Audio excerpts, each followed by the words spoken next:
یہ صرف عرض وطن پاکستان کی کہانی نہیں ہے، پورے 56-57 اسلامی ملک ہمدردی کے دو بول بولنے سے قبل بھی ان لفظوں کو تولتے ہیں کہ اس سے کسی کی ناراضگی تو نہیں ہوتی۔ جب مسلمان اتنا بزدل ہو جائے گا، اتنا کمزور ہو جائے گا، تو پھر اللہ کو ایسے لوگوں کی کوئی ضرورت نہیں ہے۔ پھر ذلت، رسوائی، نکبت مقدر ہوگی اور وہ آپ کے سامنے ہے۔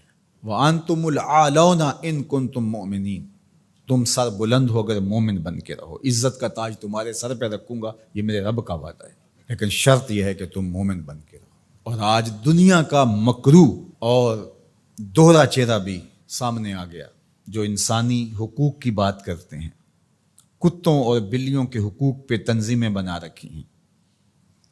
آج بلکتے بچے، یہ ایک تصویر دیکھی نہیں جاتی کہ ایک حاملہ عورت کٹ جاتی ہے تو اس کے پیٹ سے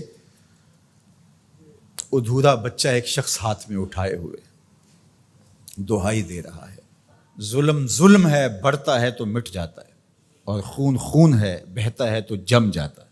کاش کہ آج ہمارے آیان سلطنت کچھ سوچیں کہ ہم نے اللہ کے حضور پیش ہونا ہے۔ اس وقت سب سے اہم کردار اگر کوئی شخص ادا کر سکتا ہے تو وہ سعودی ولی عہد محمد بن سلیمان ہے، کہ جس کی آواز پر پوری امت جمع ہو سکتی ہے۔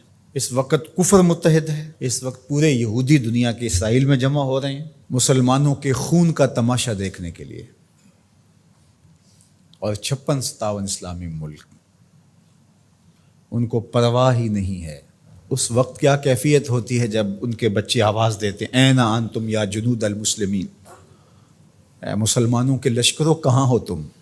کس طرح ان کو جواب دیں؟ ایک بیٹی نے آواز دی تھی، صرف ایک بیٹی نے، ناہید نام تھا اس کا، اور بدترین حکمران دنیا اسے مانتی، حجاج بن یوسف کو۔ ایسے جمعے کا خطبہ دے رہا تھا تو محراب کے پیچھے سے آوازیں بلند ہوئیں، تو اس نے پوچھا کیا ہوا؟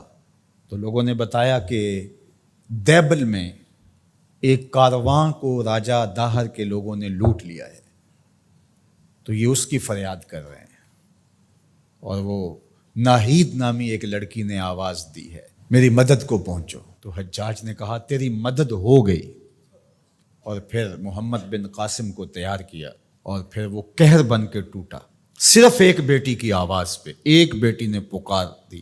آج کتنی بیٹیاں ہیں، کتنے بچے ہیں، آج وہ نام لے لے کے آوازیں دے رہے ہیں، لیکن ہے کہ کسی کی زندگی کا لف و نشر غیر مرتب ہو، کسی کی نیند میں خلل آ جائے، کسی کے عیش و عشرت میں، کسی کے طرز زندگی میں فرق پڑ جائے۔ بے حسی کی یہ کیفیت ماضی میں کبھی نہیں دیکھی تھی جو آج دیکھنے کو مل رہی ہے۔ آہستہ آہستہ ہمیں مادیت زدہ کر کے، مسائل میں الجھا کر کے ہمیں اس جگہ پہ کھڑا کر دیا گیا کہ ہم کسی قابل نہیں رہے، لیکن اگر ہم سچے دل سے رب کے حضور حاضر ہو جائیں اور مظلوم کی داد رسی کے لیے کھڑے ہوں تو اللہ آسمان سے بھی رحمت نازل کرے، زمین سے بھی رحمت نازل فرمائے۔